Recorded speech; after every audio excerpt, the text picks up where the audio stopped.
Hello, I'm Tally, and today we're going to go through my February wrap up.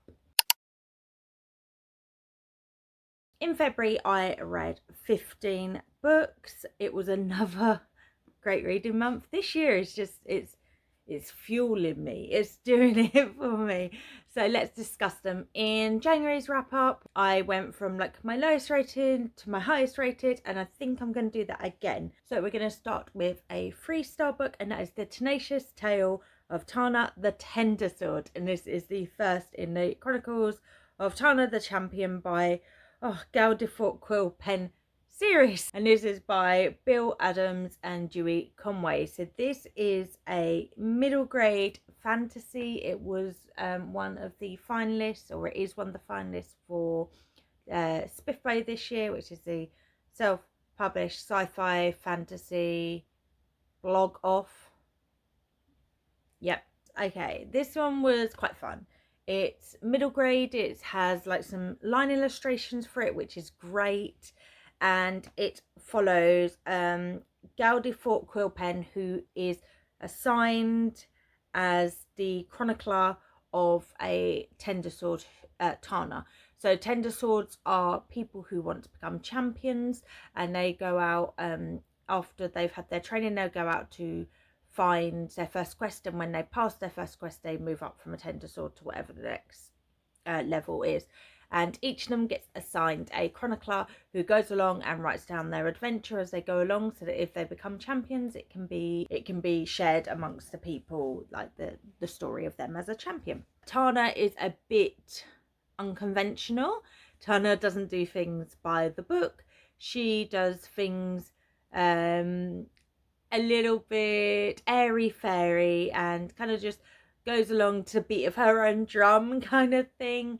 And Galdefort is very staunchly by the book, and he struggles with being paired up with Tana.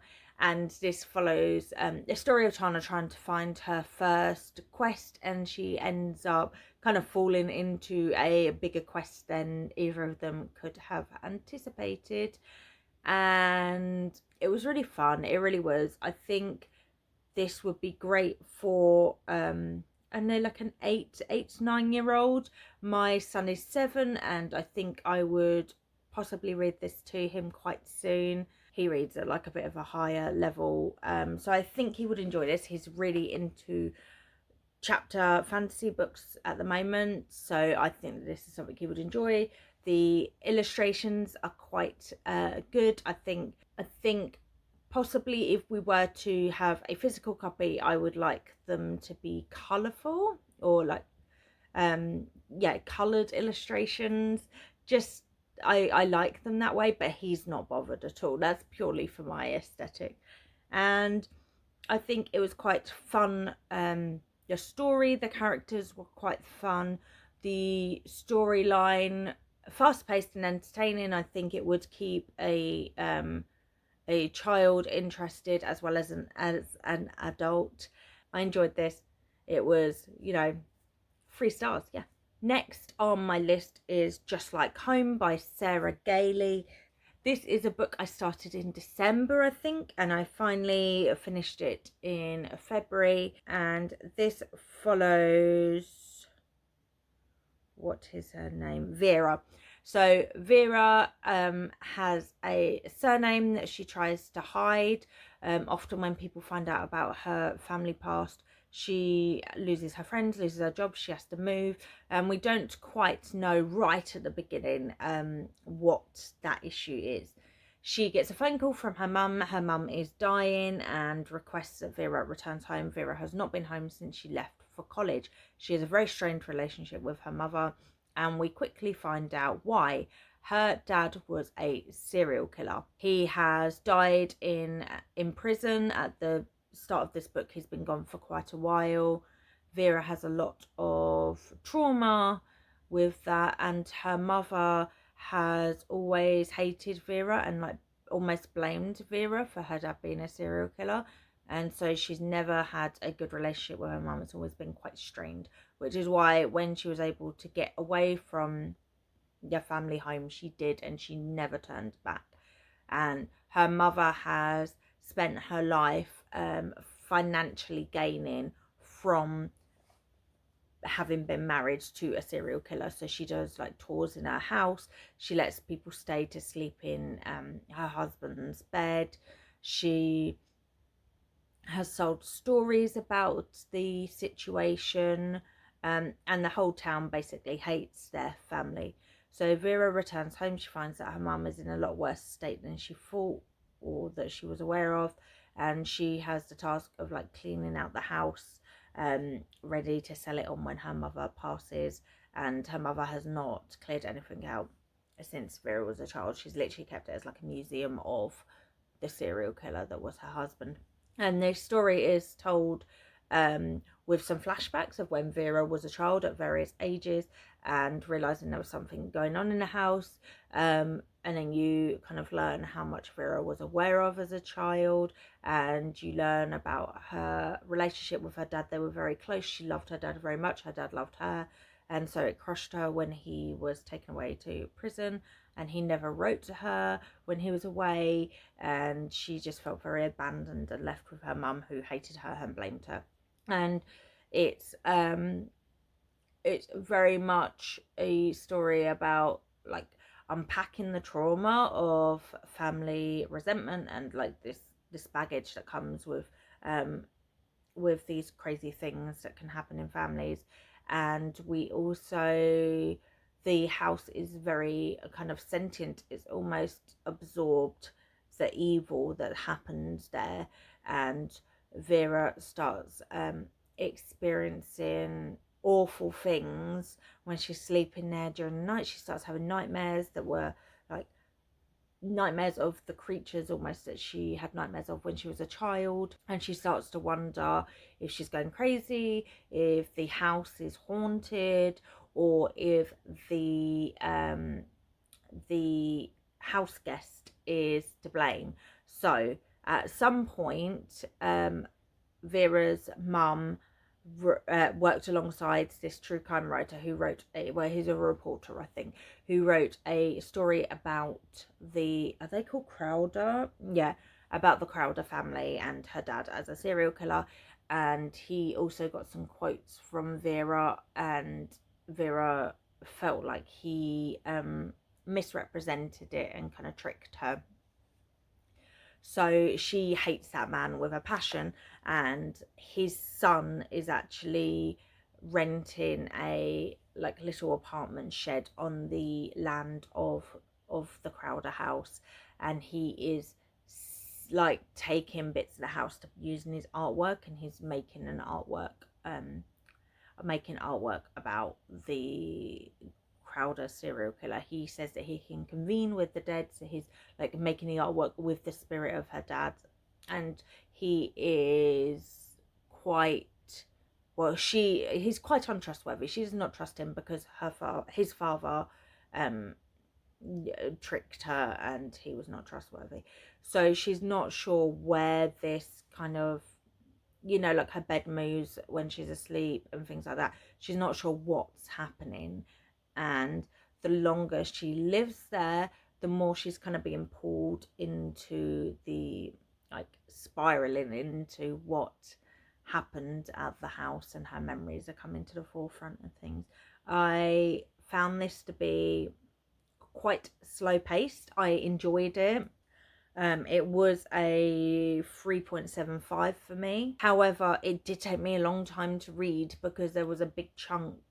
I would say like the first half was quite slow paced, but slow paced isn't necessarily a negative, but it just wasn't capturing my attention, and I wasn't like gagging to pick it up. And then in February I kind of made myself push through, and then the last quarter I didn't want to stop reading. So yeah, it was great. What the parts I enjoyed were really good, and the atmosphere building throughout was fantastic. And I do enjoy a atmospheric book. I enjoy like a gothic atmospheric book, and a lot of my favorite books can be described as atmosphere over plot. But I don't know if I just wasn't in the right headspace for this or something along those lines. But unfortunately, it was not capturing me as much as I expected, but overall it was a 3.75. Overall I enjoyed the book.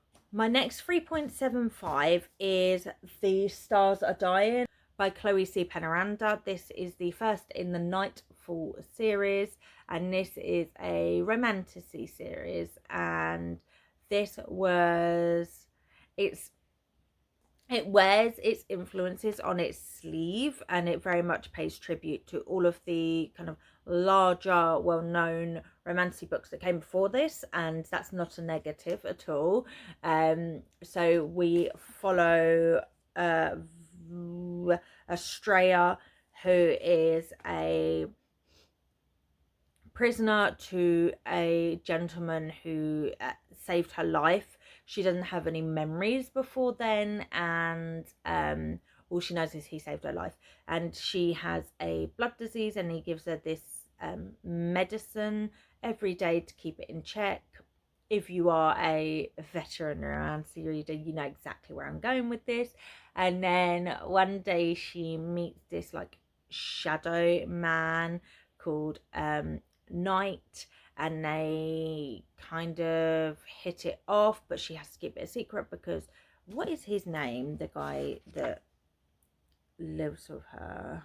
Hector. So Hector very much keeps her under his thumb. He's very abusive. They have an abusive relationship, and she has to be his little like servant, prisoner, concubine, whatever. He can do whatever he wants. He can sleep with whoever he wants, etc., etc.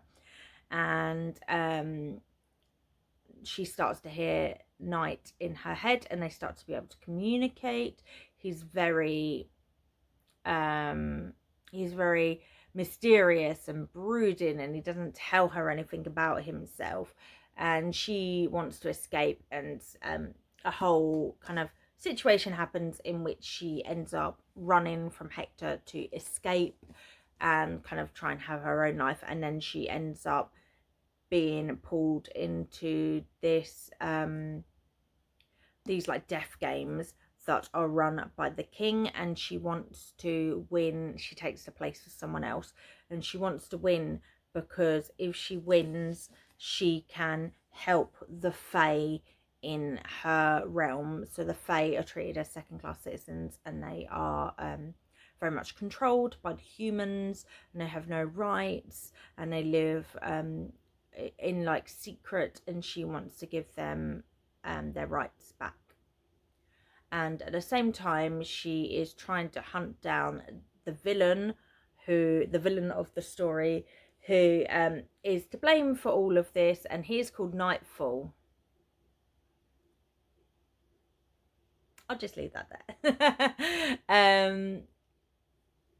Estrella is a little bit frustrating, as most female protagonists are in romances, in that people can literally be spelling stuff out in front of her, and she will be like, oh, I wonder what this means. Oh, shocked about something you worked out like 7 chapters ago. And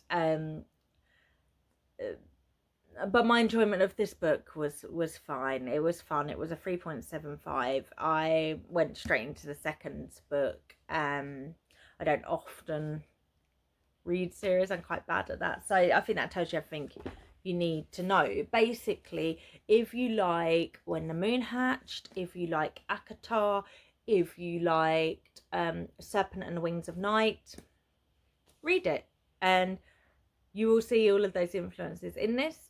And if you don't enjoy, or if you eye roll to the point of unenjoyment for romantasy tropes, do not pick this up.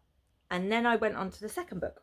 The Night is Defying, and this one was a 4-star. I enjoyed this more. I think the characters were better realised in this. I think the pacing was better, and I just overall enjoyed the story a bit more in this one.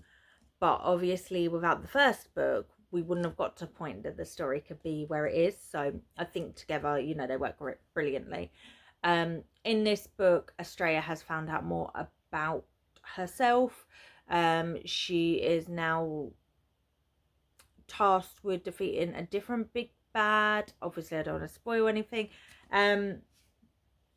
Both these books have some quite steamy scenes, and I would say I can't really rate like spice because it's personal to each person, but I would say perhaps like nearing a Court of Silver Flames-esque steam, if that's what you're interested in. There was although there was one scene in The Night Is Defiant, I think it was, where the whole time I don't know, maybe I was picturing the positioning wrong, but I'm quite certain someone's nose was in someone's bottom the whole time, and that wasn't sexy. I don't know, but yeah, look, if you enjoy Romantasy and you're not, if you enjoy Romantasy, you enjoy those tropes. So if you don't enjoy Romantasy, if you don't enjoy a lot of the tropes of Romantasy, if you are maybe on a getting burnt out on, you know, Fae, all of those comps I gave, don't pick these up, because you're not doing yourself or the books a justice. You're doing it a disservice. Yeah, so 3.75 and 4-star, and I will read the next one. I think it's a trilogy. I will read the next one. Okay, so I read You Are a Wildlife Warrior by Bindi Irwin. The reason I put this in here, I read it to my son. Obviously, I don't discuss all of the books I read to my kids, because that would just be hundreds a month. But the reason this is on this list is because I actually bought this for myself, and then I gave it to my son after I read it. So this is by Bindi Irwin. She is the writer, well, she had a writing team, but she was the creative writer behind this. This is her first book, and for those who don't know, she is Steve Irwin's daughter.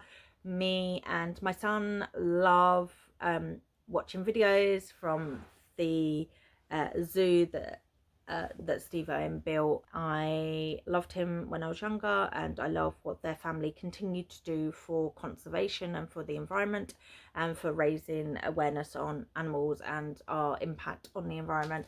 And so I wanted to give this a try. She has a daughter who is not that much younger than my son, so I've kind of followed her journey of teaching her daughter about animals. So I wanted to pick this up and see what it was like, and it's really cute. It's very well illustrated. It's illustrated by Romana Kaliski, and it's a book about like how to do right for the environment, and it has some little like did you know facts in it as well. It was cute, it was enjoyable. My son enjoyed it. We've read it a few times. Some of the rhymes were a little dodgy, perhaps because I'm reading them in a British accent and not an Australian accent, possibly. But yeah, he really enjoyed this. We have a lot of animal books and a lot of non-fiction books about various animals and endangered animals, and that is definitely his kind of specialist subject as he's got older. Sharks, tigers, birds of prey, anything like that he loves, so this was perfect. We also recently went to the zoo for his birthday, so we got to read about some animals that we'd recently seen. My next book I'm going to talk about is Quicksilver by Callie Hart. So this is, you know, one of the big romancy books from last year. I was definitely getting FOMO for not reading it. Everyone loved it. I gave it 4 stars. There was, I would say, the first half of it I was kind of dragging, and I was like, oh, I don't know. And honestly, I think I was just burnt out on reading that particular storyline. As I said earlier, you know, romancy, especially if you read like Fae romancy, or you read, I don't know, like paranormal romance with werewolves, they all often follow a similar storyline, and I think I was just getting a little burnt out with the Fae storyline, the one of he is hundreds of thousands of whatever years old, she is a human, but he is obsessed with her, and he I don't know, he knows that they're mates and doesn't tell her. And I don't know, I just find it, I was getting a bit fed up of that storyline. The unique selling point of Quicksilver is the I mean, they all have everything with Faye has realms and like political storyline. But this had the unique selling point of the like portals, so they can go through. I should probably tell you about the book as well. So they can go through portals. We follow. Let me double check what her name is. Because me and names do not. We follow Ceres, who is a human in a world that doesn't believe in Fae. They are a story, and she is in a ward that is being basically, well, it's being controlled and basically like killed off by the queen. They get given like daily water rations, which is barely anything. The only way to survive, they're in a desert like environment, and the only way to survive is to, you know, beg, borrow, steal, sell your body, you know, various kind of things. And she steals a gauntlet from a queen soldier, because she's like, I can sell this metal because metal has a high value. She gets caught and taken by the queen, and the queen is not torturing her, like questioning her, saying, you were sent by the Fae, weren't you? And Ceres is like, literally, what are you talking about? Fae aren't real. And then Ceres turns this sword, which turns out to be a key that people shouldn't be able to control, because it's got Quicksilver in it, which is like this sentient silver. And she opens a portal, and this gorgeous, tall, dark and brooding and moody Fae steps out, who she, in her almost dying position, thinks is death. And he takes her through the portal to the Fae world, and it turns out that she is a chemist, and she is one of the only left that they know of, and she alone can control the Quicksilver, and he needs her to mold the Quicksilver into relics so that his people can go through portals to be able to trade with other realms and keep them alive, because they are the Fae realm that he's from. He's called Kingfisher. Is slowly dying. Insert kind of romantasy plot. And I really enjoyed like the Quicksilver side of it. I really enjoyed the side characters. A lot of the side characters are so funny. They're so brilliant. The romance between Ceres and Kingfisher is very insta lust, and straight away they have this like flirty, inappropriate banter, which I know is why a lot of people love this. For me, it didn't feel very organic, and I think I struggled with them as a couple just because of that, and knowing that he was keeping the mate secret from her. I don't like that in my romantasy, in my favourite romantasy, and it happens in a lot of them, unfortunately. And yeah, but I did really enjoy the kind of war storyline and all of that elements. So overall, I gave this a 4-star. I will pick up the second book, and I do look forward to jumping back into this world with some of the characters that I have really, really grown to love over the very long, like 600-page count. The next 4-star I want to read about is That Time I Got Drunk and Saved a Demon by Kimberly Lemming. This is the first in the Mead Mishaps book series, and this was really fun. So these are romantasy, but very heavy on the sark and the comedy, and I think that's what makes them so good. Oh, I didn't mention, in case you need to know, in case you hadn't heard, Quicksilver does have smut scenes. Just FYI. So Mead Mishap, yeah, that time I got drunk and saved a demon. Smutty, a smutty novella in the Mead. This is the first in the Mead Mishap series. You can read them in any order. They're like standalones in the series, and this follows someone whose name I cannot remember because the synopsis is done in first person, so I don't know what their names are, but she is drunk coming home from a festival in her home village. It's kind of like medieval-esque, fantasy medieval time period, and she accidentally saves a demon, and then he decides she's going to help him in his mission to take down a disingenuous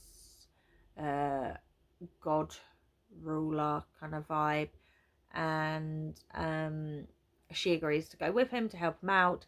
From like 2 seconds after they're on the road, he is making flirty comments with her and basically saying, "I'm going to marry you, by the way," and she's like, "No, I don't think so." So I know it's going to sound hypocritical because these are the things that I just literally said in Quicksilver were bothering me.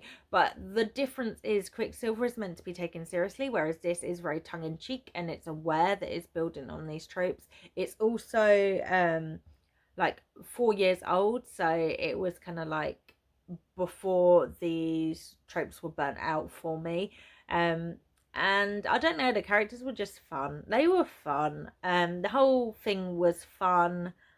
I don't know what else to tell you. It's fun. And the demon can turn into a dragon, and there's like a dragon battle, and look, it was great. Okay, if you like Kimberly Lemming, you've probably already read this, so I don't really need to be selling you on it. It was a great time. It was a great time. Let's discuss some horror, because we've not discussed any horror yet, and I do have three. I have three horror books to talk about. The rest are very fancy. So I read a novella by Carl John Lee, which is a pen name of David Sodergren, who you probably know I'm becoming quite obsessed with. I read a book by him last month, and I'm trying to make my way through his very large back catalogue. So I read The Blood Beast Mutations, and this is it's 93 pages, and it is set in New York. It's set during the height of COVID and the lockdown. However, the virus can mutate, and it mutates people into like beasts basically, and it's about this guy who's trying to get to Dan, and he needs to get across New York to a hospital to get his wife out there who's been taken as sick, so they can escape the city to avoid being mutated or killed by the mutations. And it's just gory and violent and has some great social commentary, and it's just what he does best basically. If you are avoiding reading anything kind of COVID adjacent, obviously this is one you should skip. If you're okay reading about it, if you're okay reading about it in a kind of extreme mutated way, pick this up. For me, it was available on KU in the UK, so yeah, give it a try. I read volume 2 of a graphic novel series, which actually wraps it up, so I'm done with this series now. The Nice House on the Lake, and this is by James Tynion the Fourth, and well, it's kind of left open-ended, and there is discussion of him doing some more books at some point, but they'll be following different characters because this very much kind of wrapped up this storyline. So this storyline follows 11 friends, who they're adult friends, who they all have one kind of best friend in common, Walter. So some of them know him from high school, then from college, then from like work life, etc. And he invites them to a vacation at this gorgeous lake house, and they all go there. And then when they're there, they find that they can't leave, and then and they start to realize that the world has ended outside the house, but they are safe, and that water possibly might not be human, possibly definitely is not human, and he has saved their lives for a reason. And the illustration style is absolutely gorgeous. The only thing I would say is that the characters were not, because there's such a big cast of characters, they're not, some of them are not visually different enough, which can cause a little bit of confusion as you're reading. In this particular art style, some of them looked quite similar, but apart from that, great. It was very beautiful, very haunting. I want to own these in physical copy because they were so beautiful, and it's such a good story, such a good read, and I will reread it. If you like horror graphic novels and haven't given this and haven't tried this, it's a duology at the moment, what, 2 volume, so give it a try.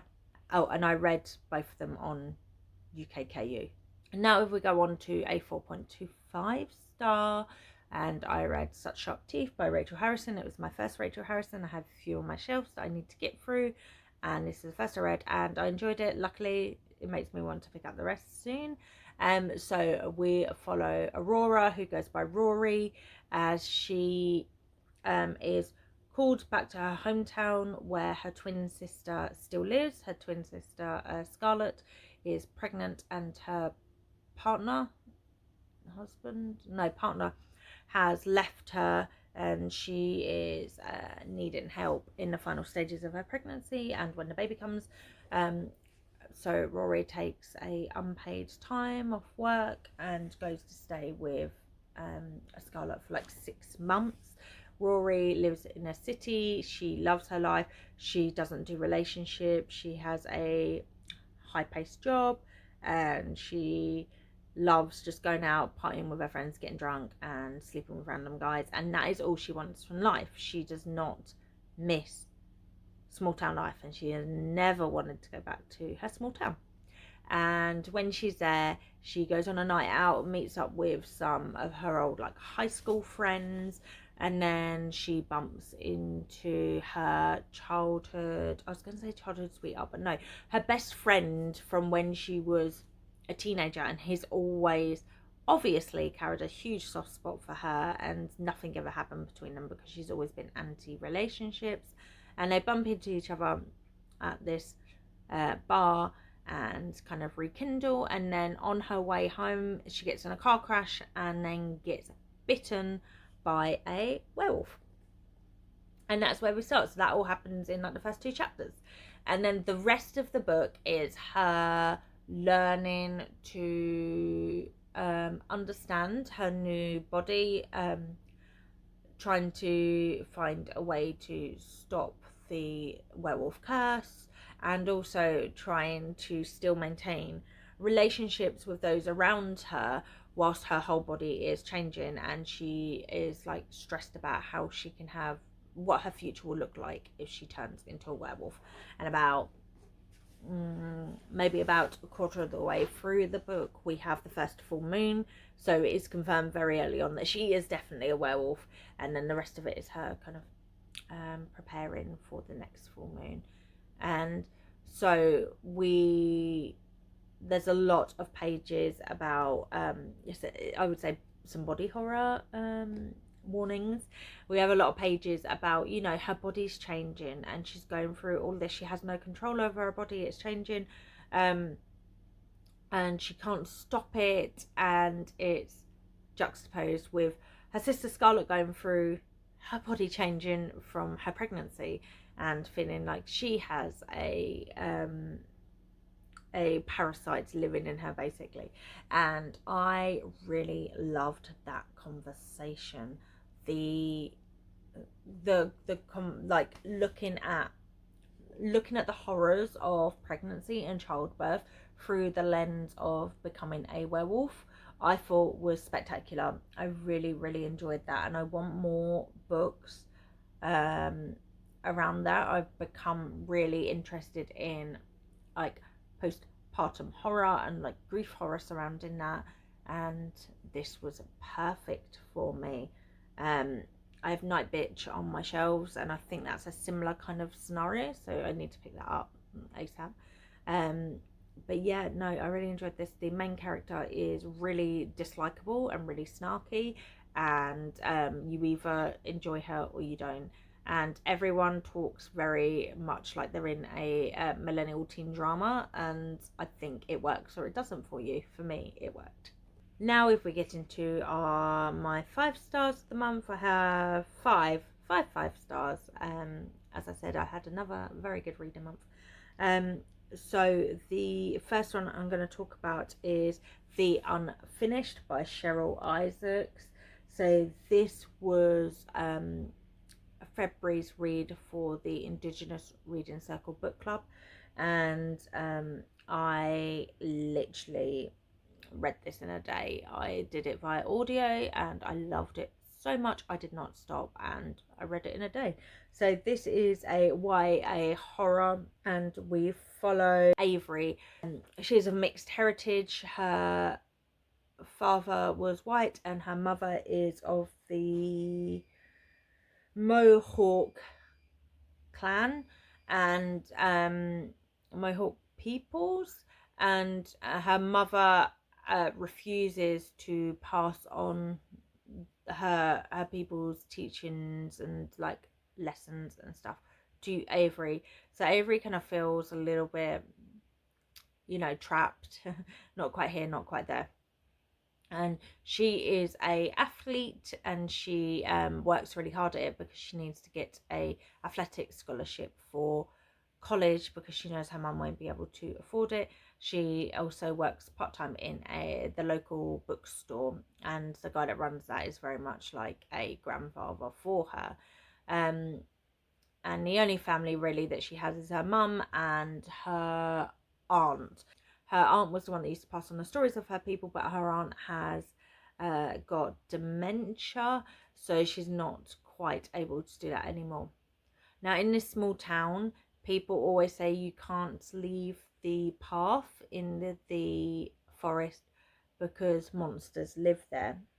And one day she is pulled by something, it like calls to her, and she leaves the path and she finds this black pond. And after that she starts seeing and feeling like these monstrous things, and she believes that she has now got the curse of the monsters that live in the forest. And as she's being haunted by this curse, people in the town start disappearing, like people that are close to her or in a kind of proximity to her. And she discovers that this is something that happens every so often. It's actually quite well known in their town's history that they have a rush of people going missing, and she starts trying to investigate it. And as she's investigating it with her best friend Key, he goes missing as well. And it's at that point she realizes that she needs to get to the bottom of it and put an end to it once and for all. And the best way to do that, or the only way to do that, is to dive into the history of the town and the history of her people to get her best friend back. It's really, really, really good. It's so well written. It's like so addicting, and the horror's really good. And I was on like, I felt like the panic or like the nerves alongside Avery. It was just such a wonderful book, and I really recommend the audio. The narrator had the perfect accent for it as well. If you enjoy YA horror and this sounds interesting, 1000% 1000% pick it up. It was so well written, and I think this was a debut as well, so that makes it even more impressive that the writing was, no notes. Okay, I have to go do school pickup soon, so if the scene changes, After this, you'll know why. I read Emily Wilde's Map of the Otherlands. This is the second in the Emily Wilde's series. I thought it was a trilogy, but not 100% sure anymore. This is the Fairy Loot edition. I have the Fairy Loot edition of them all, and the third one is on order. So this is set in a Victorian-esque time period, set in London or York or wherever. It was set in England in various places, and Emily Wilde is a scholar who has specialised in the Fae, and when we see her in the first book, she goes to Norway because she is writing the ultimate encyclopedia about Fae, and she goes to, I think it's Norway, to write about the Fae that you find there. And she kind of, she's not always taken seriously by her peers because she is a female, and you know, we all know that scholars can only be men, and she is followed by her like academic rival at the start of book one, Wendell, who Emily is of the belief that he is Fae, and she doesn't understand how no one else around them has come to that conclusion, but she is quite autistic coded, so she doesn't care enough to discuss it. She just finds him bothersome, and she just knows he's probably Fae. And he turns up at her little cottage that she's staying in Norway, and decides he's going to get involved because he needs a break in his career, and he's like, let me get involved in your encyclopedia, and they just kind of end up working together. And over the course of that book, they get closer and they kind of form a friendship, which is a really nice relationship to follow. And in the second book, I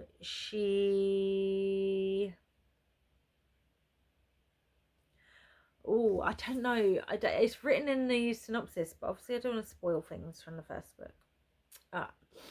So in the second book, we have had it confirmed that Wendell is indeed Fae. I mean, Emily wouldn't be wrong. She's far too brilliant for that. And in this one, we are trying to find a doorway for him to go back to his realm, because he needs to deal with some family shit going on there. And so they go to, where do they go in this one? They go to Austria to find this like Nexus portal that Emily believes exists. Previously, scholars have gone missing trying to find it, but she knows she can find it because she's smart. And they go there to try and find this, and it's just more of what you get in the first book. It's cozy, it's fun, it's Fae. The two of them together have like the funniest relationship. She has a big dog who we love, and the books are written like her diary, so it's very kind of first person, and this happened, but luckily, because of how Emily Wilde is as a person, it's quite clinical in how she writes it. So I don't know, it just works. I've done them all via audio and tandem read them so far, and I found that to be a really good experience. The narrator for Emily is really good, and yeah, just if you haven't picked these up, or if you are curious about cozy fantasy, I would really recommend these. I just find them to be so fun and enjoyable and whimsical, but they also have kind of high stakes in a low stakes way. So yeah, 5-star. The first one was a 5-star. I imagine the third one will be a 5-star. So yeah. Okay, so my second graphic novel of the month, 5 stars, was Candy Caper, a Adventure Time mystery. I'm very slowly making my way through all of my graphic novels. I have a bookshelf of graphic novels. I used to buy them a lot, and now I have not bought them for quite a while. And I need to read the ones I have. Anyway, I read Candy Capers. This was really fun. It's a different writing / illustration team to like the main story arc series. And this was just like pretty fun. Yeah. If you like Adventure Time, you've probably already given this a try. So yeah. Next, I finished a series. I'm very proud of that. Oh wait, well, I guess I finished a series with that nice house on the lake. But I finished a series, the Wayward Children series by Shauna Maguire. At least what the current release schedule is. I have completed it. So this was book 10, A Drift in Currents Clean and Clear. And as far as the publisher has released, this is the final book in this series that they have signed Shauna Maguire on for. So the Wayward Children series is, I guess, a YA series, and they're novellas, and they follow different children who is a portal fantasy series. It follows different children who go through these doors that appear to them in our world, and they go to another world, and at some point they get thrown back into our world, and then they stay in our world, and eventually their door might appear again, and then if they go through, they stay there for life. So these children are always children that are missing something in their current life, and the worlds they get invited into offers them that, but it always comes at a price, and because they're often quite young, like 7 or 8 or 9, something along those lines, it's always prior to puberty. They often don't realize the price they're paying until it's too late, or just don't realize, full stop. So this one we follow Nadia, who was in she was introduced in book 1. Actually, these don't, I would say they don't have to be chronologically read. They technically don't, but there are 2 that are kind of like follow-ons from each other. But to be honest, if you want to get the best out of it, you should read them chronologically. And we meet her in the first book, and she plays quite a role in saving someone, and we find out her backstory. So the world she went to, we know that she goes to a water world because she has an affinity with tortoises. And in this book we follow her where she is at a orphanage in Russia, and she has no intention of leaving. She's very comfortable where she is. She likes to help the other children get adopted, and she gets adopted by an American couple who don't really actually want children for wanting children. They want children because it will look good for their church, and they want to adopt a foreign born, and if they can, disabled child. So they adopt Nadia, who is Russian and has her arm missing and has had it missing from birth. I think it's like midway here above the elbow, and they take her to America to give her a better life.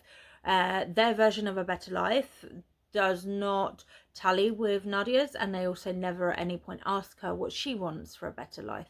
So they give her a prosthetic that actually makes life harder for her, because she has been without her arm her whole entire life, and she actually finds it really restricting, and she hates having the prosthetic. It rubs, it hurts. She is expected to get rid of any trace of her Russian accent, etc. And then the only thing that she has that gives her any joy is some tortoises, because there was tortoises at the orphanage, and there's some tortoises in a pond near her house. Then one day there is a door opens up in the pond and takes her to this underwater world where she gets to ride giant tortoises. And I really loved her story. And the end is always heartbreaking for the children, and this one was just as heartbreaking as the others. And if this is the finale of the series, I think it was a great finale. I do feel like there's so many more stories that fans would love to hear if Shauna Maguire gets signed on for more books, and if they want to write more books in this series. But if this is the end, I think it is a great ending. I really do. I think Nadia's story was fabulous, and I think it really wrapped it up, the series, quite well. Easy 5-star.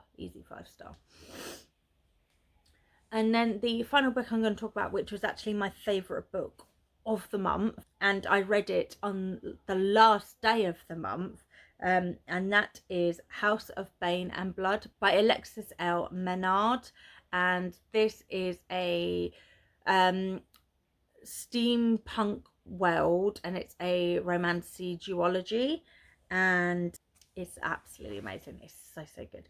So we follow rival families, and they are, one is of like new money who has got their money through nefarious means, and the other family are a old money family who equally, they're old money family, so have equally got their money through nefarious means. So we have the Marcheses, who are the old money family. Then we have the Antonos, which are new money family. This is set in a world that has this magic that has awakened in people, and they're called remnants. And so the city has like pushed them on one side of the river, and then all of like the normal people are on the other side of the river. And the Antonos are a family that carry the remnants in their blood, and this remnant magic has come from the gods. And when we meet our families, the only daughter of the Marchese family, Camilla, is about to inherit the fortune and the railway.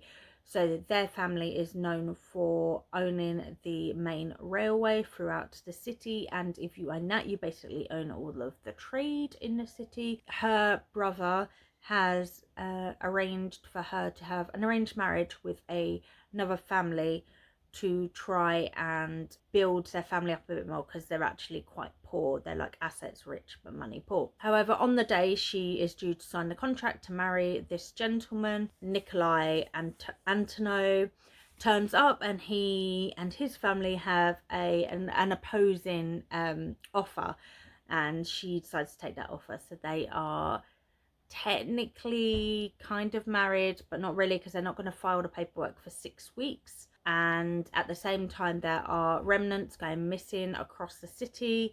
Nikolai is trying to look into that. He also has a lot of dark secrets, and Camilla is trying to find out what's happening with the remnants. She's also trying to find a way out of having to marry Nikolai and keep the family business, even though her brothers are kind of pushing her out of it so they can have it for themselves. And watching their relationship bloom is so enthralling to follow. It really is. Like, they are so bickering all the time, and we do have some chapters from Nikolai's point of view. It's mostly from Camilla. She goes by Mila. It's mostly from her point of view. Like, she just doesn't realize how he's falling for her, and she doesn't realize how he looks at her and how he loves her. And when we're in her head, she's like, oh, he just sees me as an investment. And I love it. Like, they're, oh yeah, oh my god, it's just occurred to me that they kind of have Kaz, Brekka and Inej vibes, but for adults. Oh, it's so good. It really is. I cannot wait to read the second book. As I said, I finished this on the last day of the month, and I need to read the second book. I need to read it because it's just so good. And that was definitely my top book of the month. Oh, you're just going to come crashing in. Okay. So they are the 15 books I read in February. Another great reading month. Let me know in the comments what your favourite read of February was, and if you've read any of these. If you want to let me know you're here but don't have anything to say, drop an emoji of if there's a train, do a train emoji in the comments for House of Bane and Blood. And I will see you next time for my other media wrap up. There's a short sweet one this month, and yeah, I'll see you then. Bye friends.